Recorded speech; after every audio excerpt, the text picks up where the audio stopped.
Okay, so hello and welcome back to Gumardee's Coins and Banknotes, and today we have some coins in the United States of America. This is the most hated or loved country in the world. Me, myself, I don't particularly like it because they're pretty arrogant. But all that said, these are the coins that were issued in 1975, 76 for the quarter, the $half, and the $1 to commemorate the 200 years of independence from the United Kingdom. Although only the 13 original states were independent, all the other states were actually added onto the actual country later on. Majority of them were the confiscation or the invasion of indigenous territories, which already had large populations of native people. Most of those were massacred. Anyway, these coins are all very common if you are in the United States or you have them. So you are not really going to get a premium in the United States, and even in Australia, these barely sell for probably $1 or $2.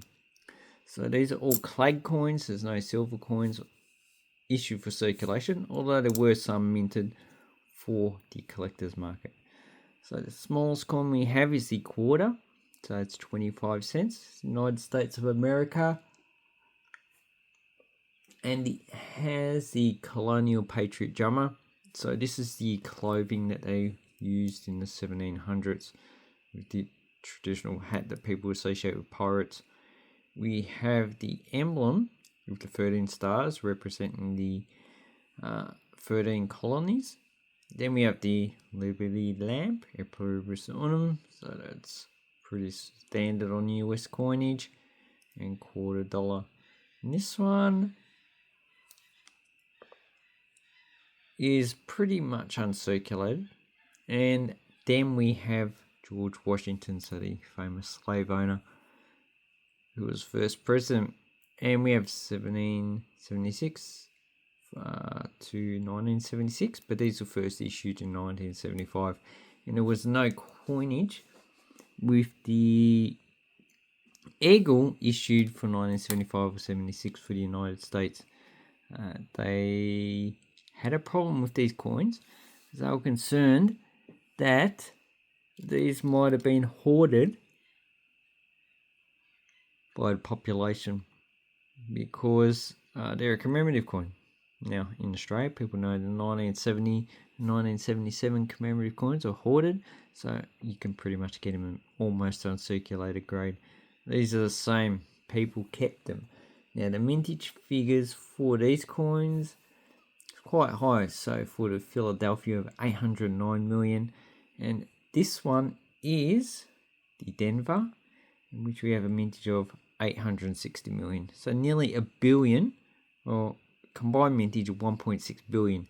So very common. If you get these in your change and it's pretty banged up, don't worry, just spend it. Okay, the $half. So this is not a common denomination in the United States now. As far as I know, I've never been there, never want to go there. And it has Independence Hall. So in Independence Hall, we also have the Liberty Bell, which is here. So we have 200 years of freedom. Not too sure how free it is. That's probably a bit of propaganda, freedom in the United States, because there's a lot of other more free countries than the United States. Yeah, just remember, don't carry cash in the United States. They have a silver asset forfeiture, so the police can actually just take it off you and just say, "Oh, that's drug money. You're a criminal."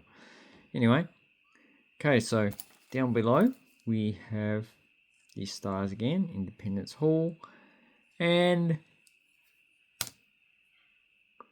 now I don't know of any differences in the actual building, but I'd say there probably will be. It's a pretty complicated inscription, but if we turn it over, we have the Denver. So these are all D Denver. So what you're looking for in these ones is the dot in between the dates. So you got the small and the large dot. So these all look like the big dot in between the date. And a lot of the time the D's are difuel, so it looks like that D's difuel, looks open. Okay, so the mintage figures for the Denver Mint is 287,556,000. For the P mint mark, which is no mint mark, we have 234 million. So these all, so 500,000, or 500 million, should I say, were minted. So you should be able to get these in your change, and they would be pretty easy to distinguish from the standard coin that circulates in the United States. But you can distinguish them from the date and also from the actual building on the front. Okay, the last coin we have is the $1, so this is the largest one. It's 22.68 grams and 38 millimeters, so it wasn't really popular.